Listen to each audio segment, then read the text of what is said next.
Puji nama Tuhan, damai sejahtera Allah menyertai kita sepanjang hari ini. Kita bersyukur bahwa dalam krisis ini ada banyak hal yang bisa kita jalani dan hadapi dan pelajari bersama dengan Tuhan.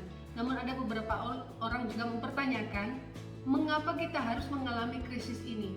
Mari kita belajar dulu mengapa Tuhan meluaskan hal ini terjadi. Yang pertama adalah to show how God works. Kalau tidak ada masalah, kalau tidak ada patah hati, kekecewaan atau duka cita, kita tidak akan pernah bisa melihat bagaimana cara Tuhan bekerja. Kalau tidak ada kasus, bagaimana kita bisa melihat seseorang bisa menyelesaikan kasus itu dan kita katakan dia hebat, dia mampu dan dia bisa menyelesaikannya. Demikian juga ketika kita mengalami hal seperti duka cita, patah hati, kekecewaan, ada kasus dan disinilah Tuhan bekerja dan dari sana pula nanti kita bisa menyaksikan kebesaran Tuhan, kehebatan Tuhan ketika Ia menyelesaikan masalah dengan solusi yang luar biasa. Itu yang pertama. Yang kedua adalah to expose the real you. Ini mengekspos kita yang sebenarnya. Reaksi kita terhadap keadaan kita ini menunjukkan siapa kita yang sebenarnya. Ini mengekspos siapa kita. Apakah kita jahat di mata Tuhan atau kita memang orang yang setia kepada Tuhan. Orang yang jahat di mata Tuhan akan komplain kepada Tuhan dan menyalahkan Tuhan. Tuhan tidak adil, Tuhan tidak baik dan segala macam. Apapun yang keluar dari mulut kita hanya amarah dan menyesali yang sudah terjadi. Hanya ini membuktikan siapa kita di hadapan Tuhan.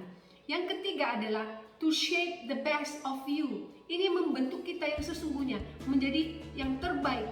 Kita akan dibentuk menjadi pribadi yang terbaik di mata Tuhan. Ini di mata Tuhan ya. Menjadi pribadi yang sempurna di mata Tuhan dengan kasus demi kasus, masalah demi masalah yang kita hadapi. Bagaimana kita bisa belajar banyak hal kalau kita tidak punya pengalaman? Kalau kita punya pengalaman pahit, patah hati dan segala hal itu, disinilah kita belajar, didewasakan oleh Tuhan sehingga ketika ada masalah di kemudian hari, kita bisa menghadapinya. Kenapa?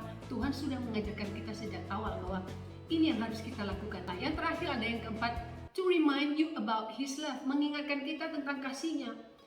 Tuhan mengasihi kita, Ia membuktikan kasih-Nya ketika ada yang terjadi dalam hidup kita, Tuhan menunjukkan diri-Nya. Kita tidak akan bisa bersaksi kalau kita tidak melihat kasih Tuhan. Orang yang melihat kasih Tuhan bisa bersaksi, tapi orang yang tidak pernah melihat kasih Tuhan, apa yang bisa ia saksikan? Mari kita baca dulu di dalam Roma 8 ayat 28. Kita tahu sekarang bahwa Allah turut bekerja dalam segala sesuatu untuk mendatangkan kebaikan bagi mereka yang mengasihi Dia, yaitu bagi mereka yang terpanggil sesuai dengan rencana Allah.